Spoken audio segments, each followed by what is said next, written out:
inclusive, tem a tendência agora do fim do sexo não contratual, né? Qualquer mulher pode dizer que foi estuprada 2 anos, 1 ano, daqui 6 meses depois. A questão é que, voltando à questão de Bolsonaro que você comentou, é muito difícil um cara fazer o que o Bukele fez. O Bukele, o kebab lá, o de El muçulmano. Salvador, né? Isso. Inclusive, essa semana eu assisti três aulas comentando que o surgimento do islamismo pode ter sido consequência de El Salvador, né? Porque sem a peste de Justiniano, não teria sido despovoada da região e o muçulmano não teria se expandido em 90 anos a todo o norte da África e tal, que estava despovoado, né, da peste de Justiniano. E essa peste, muitas pessoas teorizam que tenha sido consequência de um vulcão em El Salvador. O que esse Bukele fez foi o seguinte: ele pegou, 6 meses depois de Bolsonaro, ele também é da nossa geração, a diferença da gente é de menos de 2 anos. Ele é um cara outsider, ele limpou o Supremo, ele limpou, tirou 20% dos juízes do país, limpou os gerais, ele fez uma desnazificação. Inclusive o Princeso, que agora tá apoiando Dilma, apoiando as medidas de Dilma, aplaudindo o Princeso na Padilha, dizendo, tem que Princeso ser já era. Mesmo. Eu não falo mais um pio pro Princeso, eu sempre apoiei o Luiz Felipe, e agora eu vi ele na fotinho com aquela bancada porcaria do PL que não faz nada que preste, que só passa vergonha. Eu cansei de ver essa gente aí, não aguento mais esse pessoal. O Peter Turguniev, que hoje em dia é o porta-voz lá da Ucrânia no Brasil, que é um cara de extrema esquerda, ele diz que o Princeso está à esquerda do PCO, que o Princeso foi o primeiro cara a defender Dilma no aumento da reserva de yuan no Brasil, do que o Brasil não precisa de dólar, né? Você não escreveu um negócio desse? Meu Deus do céu. Mas voltando, esse cara mencionou diversas vezes na campanha desnazificação. Desnazificação é o conceito político, né? De você limpar, fazer uma limpeza, como aconteceu na Alemanha. O que aconteceu na Alemanha? Mesmo que você fosse um cara decente, mesmo que você tivesse um bom juiz, um bom professor, você podia continuar exercendo seu cargo se você tivesse participado do Partido Nacional Socialista dos Trabalhadores Alemães? Não. Mas olha, bicho, não importa se você cometeu crime ou não. Se você fez parte disso, você não pode mais exercer nenhum cargo no Estado, não é isso?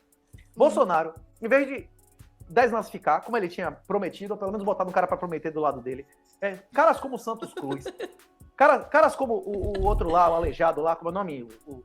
O Vilas Boas. Esses caras, eles tinham que ter ido para a reserva, calado a boquinha, para não ir preso, e dar graças a Deus que não foram presos, né? Esses caras tiveram mais poder que o próprio Bolsonaro. Quando eu digo que, na minha opinião, Bolsonaro foi o maior traidor e covarde dos 500 anos, isso, na minha perspectiva, eu acredito que ele acha que ele é homem. Ele acha que Santos Cruz e que Vilas Boas, esses caras são homens, ele acha que deu poder a caras melhores do que ele. Isso. Ele acha que deu poder a caras melhores do que ele. É que ele não tem, Renata, é que ele não tem. O Bolsonaro, eu até consigo ver humanamente, ele é limitado e ele é aquele político de parlamento, entendeu? Ele faz aquelas jogatinas, ele foi se agarrar ao centrão. Então, é pra gente conseguir falar equilibradamente, porque o pessoal não consegue falar de maneira equilibrada.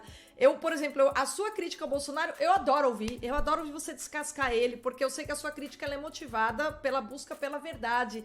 Você não tem interesse político nenhum quando você faz isso, e a sua crítica, pra mim, ela é legítima. Agora, quando eu ouço os Weintraub, o Paulo Enéas, eu também cansei, sabe por quê? Porque o que eles querem é tirar, descredibilizar pra ficar no lugar. E aí, pra mim, o Weintraub é tão porcaria quanto, entendeu? O que ele quer ficar no lugar? Eu fiz até uma live, os Weintraub tinham me bloqueado, aí depois eles me desbloquearam e me voltaram pra fazer uma live com eles. Eu acho que eles são pessoas de boa fé também. Mas eles são de boa fé com o Bolsonaro. O Weintraub, por exemplo, ele chegou pro Xandão. No meio da live, ele desafiou o Xandão, dizendo, inclusive, que ele tinha uma BVI na ilha tal, no país tal, assim, e que desafiava o cara a ir lá e buscar o offshore dele. O que significa isso? Ele ainda é positivista, ele é um construtivista, a mentalidade, ele acha que a lei é a aplicação, ele não compreende que o mundo hoje é fascista, você não tem um pipoqueiro na esquina. A lei é pra abusar... A lei é pra fazer abuso moral. Esses caras ainda não entenderam que a lei, ela é instrumento de golpe de Estado permanente, cara. O Malaparte falou isso na época do Mussolini. Os caras não sabem isso. Então, nesse sentido, eu acho que eles querem ficar no lugar e eles vão ter... Mussolini nem Bigode nunca tiveram poder sobre a vida das pessoas que esses prefeitos e os governadores de merda tiveram hoje. O Mussolini e o Hitler nunca tiveram intervenção à economia do tamanho. A BlackRock hoje é o quinto poder, bicho. É o quinto poder. Os caras, eles podem comprar qualquer empresa. Esse negócio que eles estão fazendo agora do Fed, escolher os bancos que vão ser salvos, antigamente eles perseguiam os caras que eram opositores. Aí depois perseguiam os caras... Agora já estão perseguindo os caras que não são da patota. Não vai ter... A Big Tech não vai permitir seu discurso. A senhora não vai existir em YouTube. Nenhum de nós vai existir em nenhuma... Se as pessoas que lhe seguem, as pessoas que concordam com a senhora, não aprenderem a utilizar Bitcoin, se eles não aprenderem a utilizar nosso TR, não aprenderem a utilizar uma maneira de comunicação, vai se fuder. Eles vão se fuder. Eu disse isso pro professor Olavo. Sim, professor, sim. seus alunos que pagam através do PagSeguro, eles estão listados para expurgos. Se você for aluno do professor Olavo, não tem a mínima dúvida que algum cara, na hora que você tiver com ação judicial para tomar uma posse ou investigação social, deve ter essa listinha na BIM, deve ser essa listinha na mão de vários vagabundos lá.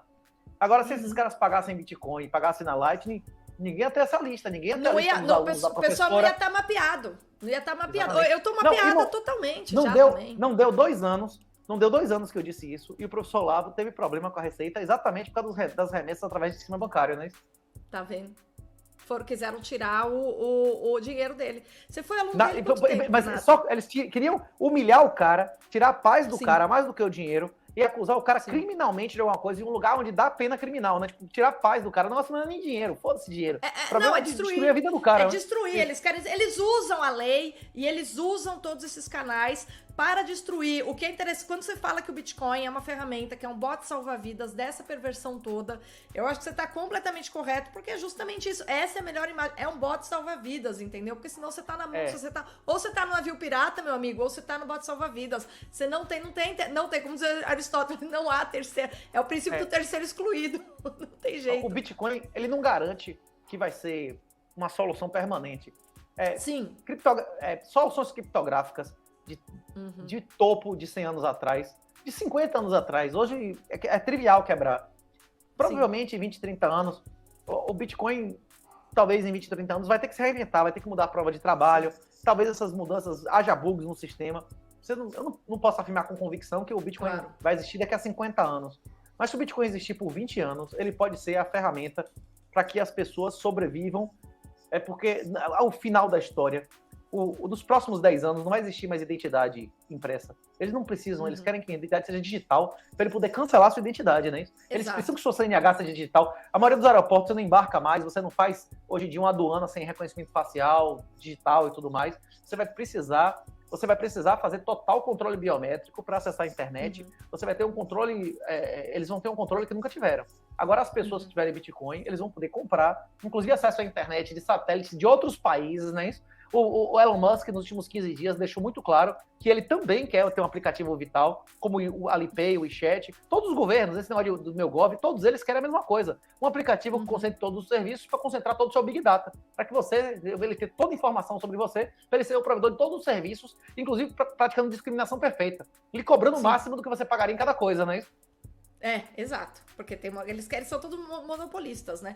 É o exato a oposição total à liberdade, né? Porque quando você é um monopolista, como a imagem é você esmagando, assim, todo mundo embaixo da sua pata, né? Renato, tem um monte de pergunta aqui, mas antes eu queria que você falasse assim, quando a gente fala de renascimento moral, material e tecnológico, eu acho que uma coisa só, vários libertários ficam bravos comigo, porque uma vez eu falei assim, tem vários conceitos que eu já li em autores libertários. Eu gosto muito do Hoppe, né? Eu acho que o Hoppe é um gênio, foi um dos maiores pensadores do século XX. Mas tem alguns pontos que eu fico pensando assim, que o ser humano é sempre uma desgraça. Quando o pessoal libertário, eles falam do pacto de não agressão, por exemplo, eu lembro sempre do Santo Tomás de Aquino, que ele dizia o seguinte, olha, as pessoas virtuosas não precisam nem ter Estado, não precisa ter nada, não precisa ter lei, porque elas têm a lei moral dentro de si, né? Elas têm a lei moral de si, elas têm o tempo todo procurando autocontrole e se guiando pela virtude. O Estado é feito justamente para conter os desgraçados, né? Então, assim, nesse sentido, eu sempre fico me perguntando, será pacto da não agressão, por exemplo, é um conceito que eu não consigo imaginar, vendo o que o totalitarismo está se tornando, eu não consigo ver isso realizado, a não ser pelas pessoas virtuosas, entendeu?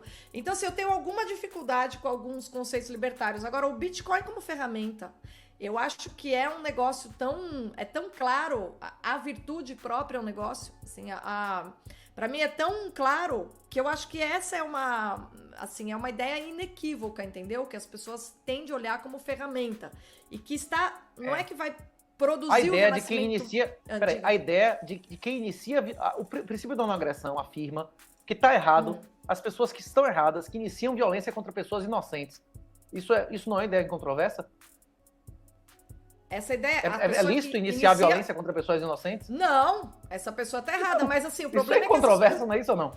É incontroverso, mas o que eu quero dizer o pacto da não agressão, você acha que é viável?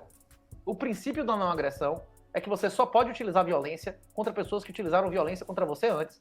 Não é isso que diz o princípio da não agressão? Esse é o princípio, pra mim, mas e o pacto? Eu não vejo diferença nenhuma disso e da regra de ouro de Jesus, que ama ao próximo como a si mesmo e a Deus sobre todas as coisas. A Deus, para mim, Deus se apresentou a mim como a verdade, não é isso? Eu sou o caminho, a verdade e a vida. Ninguém vem ao Pai senão através de mim, então eu sou Deus, não é isso? Não é isso que Jesus diz? Por isso que Não, o pessoal... isso sim, é isso sim. Mas o que eu tô falando é como é que a gente se livra do não é isso que Estado, Jesus Renato? é Deus. Agora os testemunhos de Jeová, o pessoal vai achar ruim, né? Dizer que Jesus é Deus, né? O pessoal que não reconhece o concílio de Nicéia, né? Como é Mórmon. Mas para todas as outras igrejas que se consideram cristãos, Jesus é Deus e Jesus diz que ele é a verdade. Então, o que significa você amar a Deus sobre todas as coisas? Você aceitar a realidade das coisas, né? Você aceitar que sim é sim, não é não, que a verdade é absoluta, que existe direito natural, né? Isso é isso que homem é homem, mulher é mulher, que você não vai ser uma mulher se você fizer uma vagininha de mentira no lugar do seu pênis, né? Você aceitar a realidade, você amar a Deus, é você aceitar e ser grato de estar nesse mundo. É uma bênção. Nós somos mais ricos que qualquer imperador do passado. Tem que dar graças a Deus que seu bisavô não tinha papel higiênico, meu pai, minha mãe nasceram em casa sem televisão, meus avós nasceram em casa sem energia elétrica. Minha geração, pelo amor de Deus, a gente está vivendo num mundo de uma riqueza inimaginável há poucas décadas atrás. Sim. Né? Agradecer, ser grato por isso, né?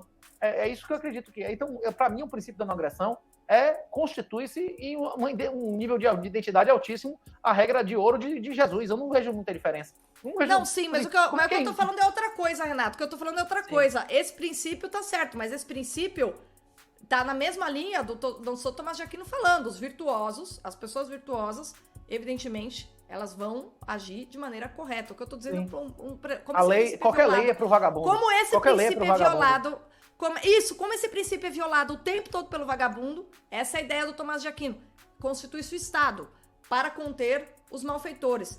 E assim, essa é a minha dificuldade de imaginar a possibilidade da gente se livrar do Estado, você entende? Eu quero que você veja, na visão libertária, como é que seria possível, digamos assim, você se livrar disso, porque o Estado moderno, eu tenho um acordo total com as teses dos libertários aplicadas ao Estado moderno, mas não a ideia de Estado na perspectiva aristotélica e tomista. Se você pegar o Estado moderno, que é essa porcaria que a gente está vivendo, os libertários estão totalmente corretos.